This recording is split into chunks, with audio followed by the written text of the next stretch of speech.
আমি কি বলেছি সেটা একটা ভিডিও আছে, আপনি পুরো ভিডিওটা দেখেন, আউট অফ কনটেক্সট কথা না বলে আপনি পুরো ভিডিওটা দেখে কথা বলেন। এবং আমি যখন কথাটা বলেছি তখন আমি ডিজি ছিলাম না, এবং একটা জায়গায় কথা হচ্ছিল, আলোচনা হচ্ছিল, সেখানে আমার ব্যক্তিগত মত প্রকাশ করেছি। এখন আমাদের অনেকের অনেক রকম মত থাকে। আপনারা সবাই এখানে যারা আছেন, 250 মানুষ হয়তো প্রায় বা 200 মানুষ আছেন, আপনারা সবাই চোখ বন্ধ করে একরকম বাংলাদেশ দেখেন। বিভেদ আছে না, বৈচিত্র্য আছে না, ভিন্নতা আছে না আপনাদের ভেতরে, হ্যাঁ কি না? তো ওই ভিন্নতার জন্য কি আপনাদের একে একে আমার সাথে মেলে না, ওর সাথে মেলে না বলে গলা কাটবেন আপনি? অবশ্যই না। ভিন্নতার জায়গা দেন। আমি কি বলেছি এটা এটা সেন্সেশনাল জায়গা না, কি বলেছি ইন কনটেক্সট পুরো ভিডিওটা আছে, এটা ছাড়া আছে, পুরো ভিডিওটা শোনেন, আমার কথা বলেন। এবং তারপরেও যদি কথা বলতে চান একটু শেষ করি আমরা। আমার কোনো হারাবার কিছু ভয় নাই। আমি মুক্তিযোদ্ধা, গ্রেনেডের ক্লিপ খুলে কিন্তু পকেটে ধরে আমি রাস্তায় ঘুরেছি, যে পারলেই খান সেনাদের বিরুদ্ধে ছুড়ে দেবো ওটা। ফৌজদারহাট ক্যাডেট কলেজের ছাত্র, আমার কিছু হারাবার ভয় নাই, আমি সব কিছু ছেড়ে দিয়েছি নাটকের জন্য। কথা পরিষ্কার? আচ্ছা, একটু অপেক্ষা করেন, তারপরে কি জানতে চান পরিষ্কারভাবে আমাকে বলেন। আর শিল্পকলা একাডেমি আমি সিরিয়াসলি লেখাপড়া করি। আর লেখাপড়া করি মানে আমি জন্ম হয়েছি মুসলমান পরিবারে। আমাকে ছোটবেলা থেকে সালাম দিতে শিখিয়েছে। ছোটবেলা থেকে আমি শিখেছি সালাম দেয়া। আমি কি সালাম দিয়েছি বাবাকে, আব্বা আমাকে সালাম দিতে শিখিয়েছেন, আমি সবসময় সালাম দিয়েছি। কিন্তু তার মানে এই না আমি কখনো নমস্কার দিতে পারবো না। আমি যখন একজন হিন্দু ভদ্রলোককে দেখেছি, উনি বোঝেন নমস্কার, আমি নমস্কার বলেছি। এবং আমি যখন ঢাকা বিশ্ববিদ্যালয়ে যোগদান করলাম 89 সালে, তখন আমাকে কিন্তু মানুষ, হিন্দু ছাত্র নমস্কার করেছে, খ্রিস্টান ছাত্র গুড মর্নিং গুড আফটারনুন বলেছে, মুসলমান ছাত্র সালাম দিয়েছে, আমি প্রত্যেকটা উত্তর দিয়েছি। এর জন্য আমার ইমান খর্ব হয় নাই। আমার ইমান আমার কাছে। মূর্তি দেখলে আমার ইমান খর্ব হয় না, বরং আমি সচেতন হই কেন আল্লাহ বেশি গুরুত্বপূর্ণ এই মূর্তির চাইতে। আমি বলি বাহ, আল্লাহর ধারণা সূরা আন-নূর বলছে আল্লাহ আলোর কথা বলছে। এই আলো বিমূর্ত চিন্তাগুলো, আলো, সেখানে মূর্তি। তা মূর্তি মানে কিন্তু সেখানেও মূর্তিটাই হচ্ছে দেবতা না, মূর্তি একটা আকৃতি, যেন আমার মনোযোগটা থাকে। ঠিক বলছি কিনা? আমি যেন নিবদ্ধ করতে পারি আমার মনোযোগ একটা জায়গায়, কিন্তু সেখানে বিমূর্ত চিন্তা আছে, যে এই চিন্তাগুলো শানিত হয়। আমি বলি আল্লাহ, ও বলে দুর্গা, তাহলে কেন পার্থক্য? আমি যখন ছোটবেলা থেকে বড় হয়েছে, আমার মনে প্রশ্ন জেগেছে, আমি প্রশ্নের জন্য উত্তর খোঁজার জন্য আমি যখন ন্যাশনাল স্কুল অফ ড্রামায় গেছে, জিজ্ঞেস করেছে আমাকে, আমার বন্ধুরা জিজ্ঞেস করেছে, আচ্ছা তোমরা যখন নামাজ পড়ো তো নামাজের সামনে তো মূর্তি থাকে না, কি করে মনোযোগ রাখো? কথাটা ঠিক।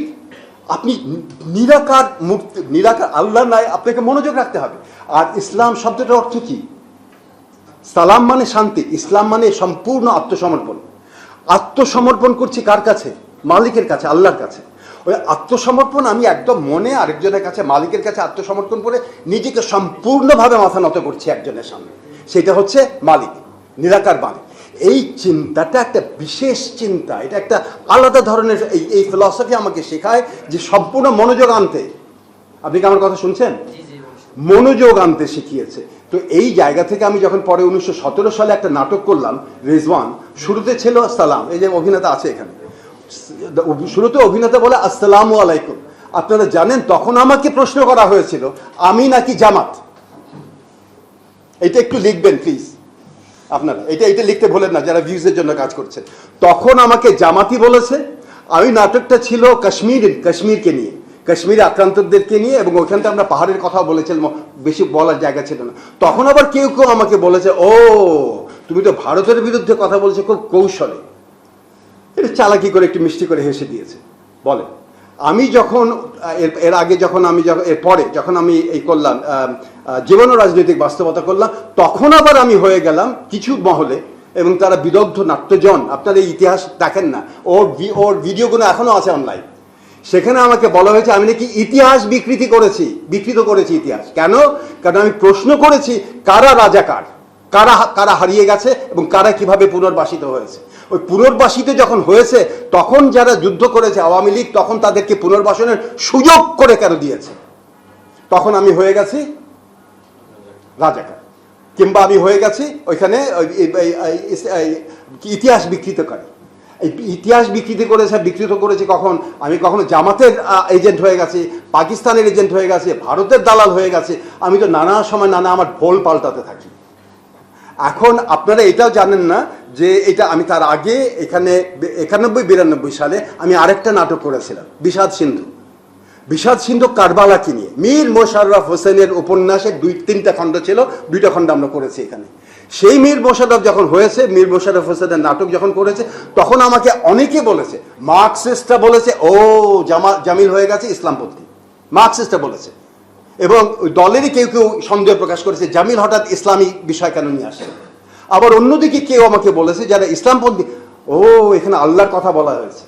আর আল্লাহর কথা কিভাবে বলা হয়েছে? আল্লাহর কথা বলা হয়েছে বর্ণনা করে। সেই জিনিসটা তাদের কাছে আবার ওখানে ওই নাটকের ছিল, সেটা নিয়ে তাদেরও খুব চিন্তা লেগেছে। তো এইরকম আমি প্রশ্ন উত্থাপন করেছি, নানা সময়ে প্রশ্ন উত্থাপন করেছি, এবং এই বিষয়ে এই উত্তরটা খোঁজার জন্য আমার একটা বই আছে, প্রেইজ অফ নিরঞ্জন, ইসলাম থিয়েটার এট বাংলাদেশ।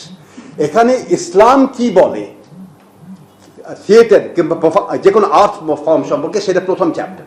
এটা একটু পড়ে দেখতে পারেন, মানে অনেক কথা আছে এখানে, এখানে পড়ে দেখবেন। কোরআনের কোট আছে, হাদিসের কোট আছে। আমি কোরআন পড়েছি, আরে বাবা কেন পড়বো না? কোরআন কি নিষিদ্ধ আমার জন্য? বলেন হ্যাঁ কি না বলেন। আমি কোরআন পড়তে পারবো না?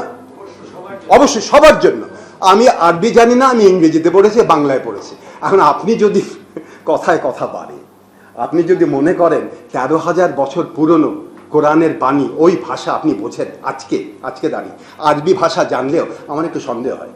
কারণ আমি বাংলাদেশে 1000 বছর আগে, এটা বিতর্কিত কথা হয়ে যাবে হয়তো, 1000 বছর আগে যে আমাদের বাংলা ভাষায় যে গীত, আমার বাংলা ভাষার যে চর্যা গীত আছে, সেই চর্যা গীতের ভাষাটাই আমি তো বুঝি না। 1000 বছর পুরনো বাংলা আমাদের দেশে। এখন আপনাকে 1000, 1500, 1300 বছর আগেকার ভাষা বুঝবেন, তার জন্য আলেম নিশ্চয়ই আছেন, তারা নিশ্চয়ই বোঝেন।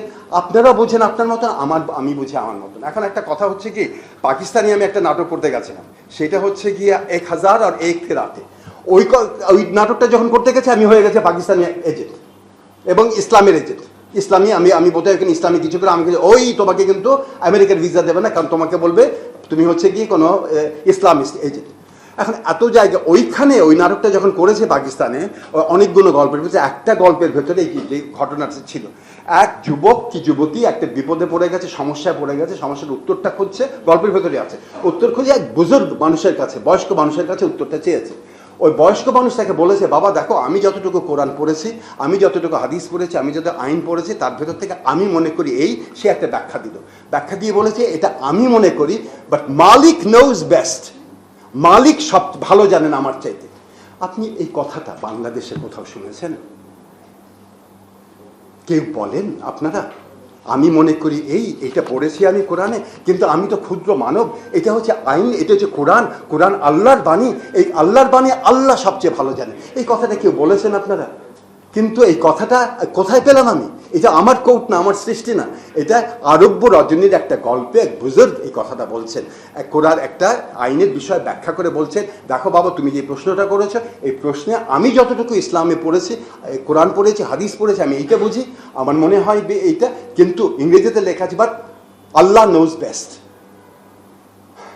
তো এইটা একটু মনে রেখেন, আমার মনে কি আছে সেটা আল্লাহ নোজ বেস্ট। আপনি যদি মুসলমান হন, হিন্দু হন, যাই হন, এটা মনে রাখবেন যে আল্লাহ হচ্ছে সর্বশক্তিমান, যারা বিশ্বাস করেন। নাকি ভুল বলছে?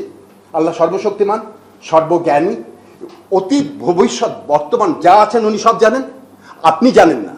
আপনি কি করে জানেন আমার মনে মাথায় কি উদ্দেশ্য আছে? মালিক জানেন। আপনি আপনার কথাটা বলেন জামিল আসলে ধর্মের কথা বলে, বিধর্মের কথা বলে, মালিক নোজ বেস্ট, আল্লাহ আমার চাইতে ভালো জানেন। এটা একটু বলেন না, শুনি না আপনার মুখ থেকে। এই যে এটা এখানে হাজার রজনীতে একটা গল্পটা বললাম, যেটা আমার মনে গেঁথে আছে, অথচ এই কথাগুলো বলা আপনাদের মনে না, আপনার ভিউ বাড়ানোর চাইতে আপনারা যদি একবার বলেন লোকটা কি বলেছিল, একটু ভিডিওটা দেখেন আর একবার, ভিডিওতে কি বলেছে। আমি একটা প্রশ্ন উত্থাপন করেছি, প্রশ্ন। আমি বলেছি ওই হাজার মালভূমির কথা, বাংলাদেশের থিয়েটার কেমন হবে সেটা নিয়ে আলোচনা হচ্ছিল, আমাকে জিজ্ঞেস করেছে। আমি বলেছি বাংলাদেশের থিয়েটার আমি যেটা দেখতে চাই সেটা হচ্ছে সবার মত প্রকাশের অধিকার থাকবে। একজন যদি কেউ এখানে হুজুর, যদি কেউ আমাদের এখানে ওয়াজ মাহফিল করতে চান, ওয়াজ মাহফিলে কথা বলতে পারবেন, এবং যদি কেউ এখানে অন্য কোনো হিন্দু ধর্মাবলম্বী কোনো ধর্মসভা করতে চান কিংবা কোনো কীর্তন করতে চান, করতে পারবেন, নানা ধরনের করতে চাইবেন। আমরা প্রশ্ন উত্থাপন করতে চাই, আমরা সংলাপের কথা বলি। এখন সংলাপের কথা বলতে গিয়ে কাল রাতে আমার মনে হলো হঠাৎ, সংলাপ কি, এই কথাটা কিন্তু আপনারা বলছেন না। আমি এই প্রসঙ্গে ফেরত আসবো। কোথায় জেনেছিলাম আমি? আচ্ছা, এনিওয়ে, সংলাপ কি সেইখানটা প্রশ্নটা আসছে, এবং সেই জায়গা থেকে আমি আরেকটা কথা বলবো। সেখানে আমরা আরেকটা লেখা আছে ওয়াজ মাহফিল সম্পর্কে।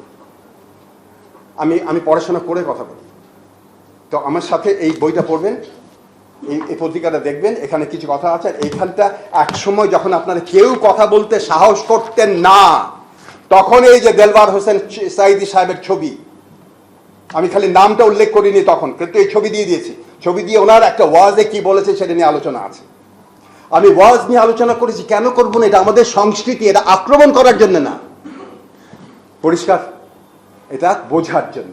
তো এইখানে যেটা বলেছি সেটা হচ্ছে যে আমরা কালকে সংলাপের কথা বলছিলাম, এই সংলাপ নিয়ে অনেক কথা হয়েছে।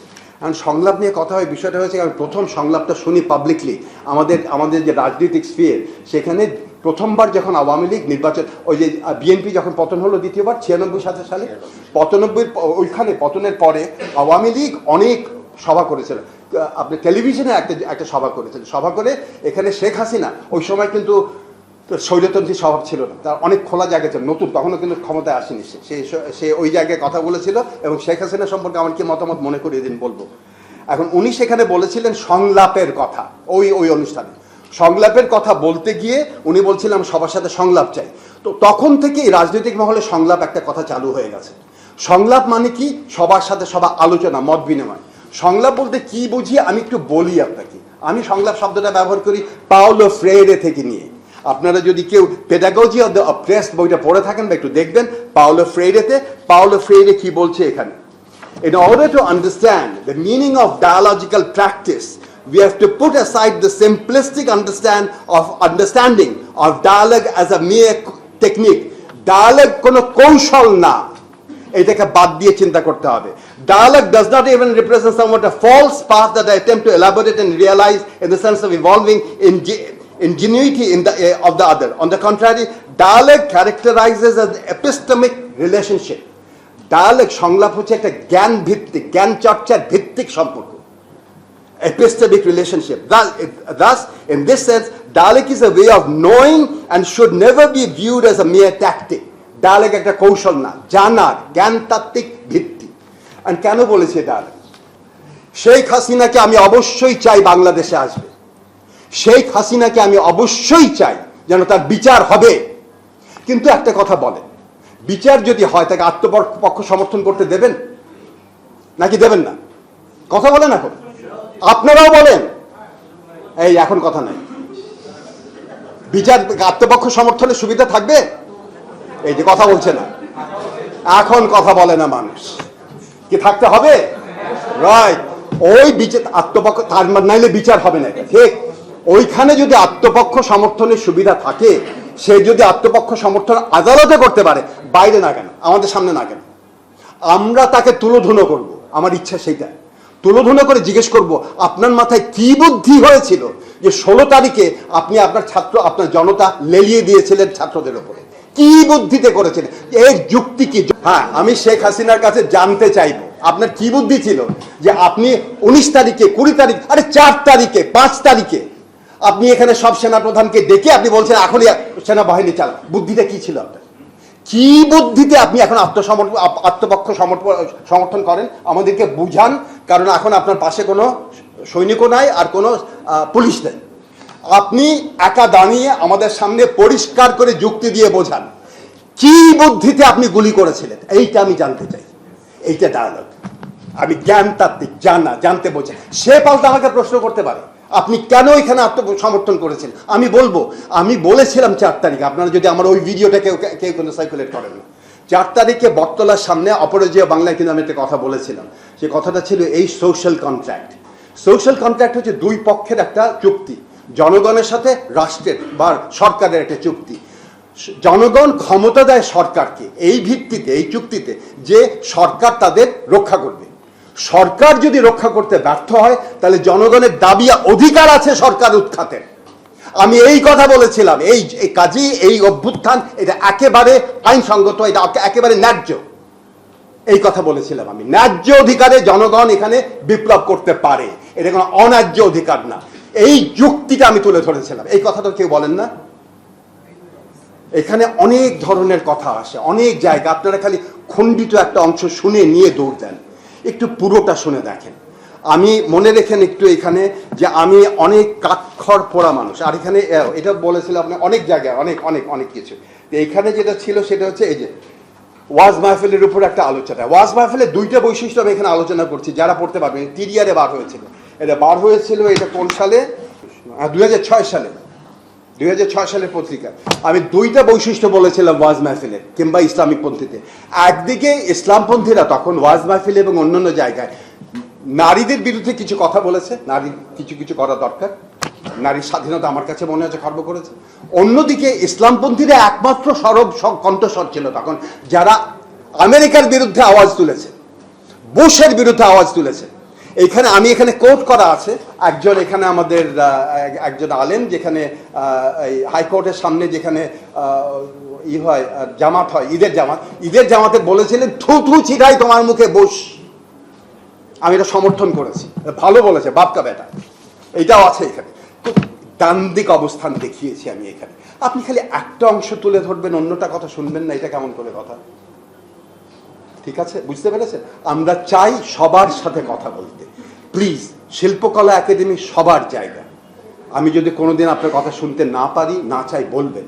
আমি আর বলবো, মনে রাখবেন এটা, আমি নামাজ পড়ি কিনা, আমি মুসলমান কিনা, সেটা যা প্রশ্ন করার অধিকার আপনার কারো নাই যদি আপনি মুসলমান না। ওটা কেবল মালিক জিজ্ঞেস করতে পারে আমাকে। হাসরের ময়দানে এই উত্তরটা দেবো আমি মালিককে, আপনাদের কাউকে না। কি বলি, ঠিক বলেছি? বাস, আমি আপনাকে জিজ্ঞেস করতে পারি না।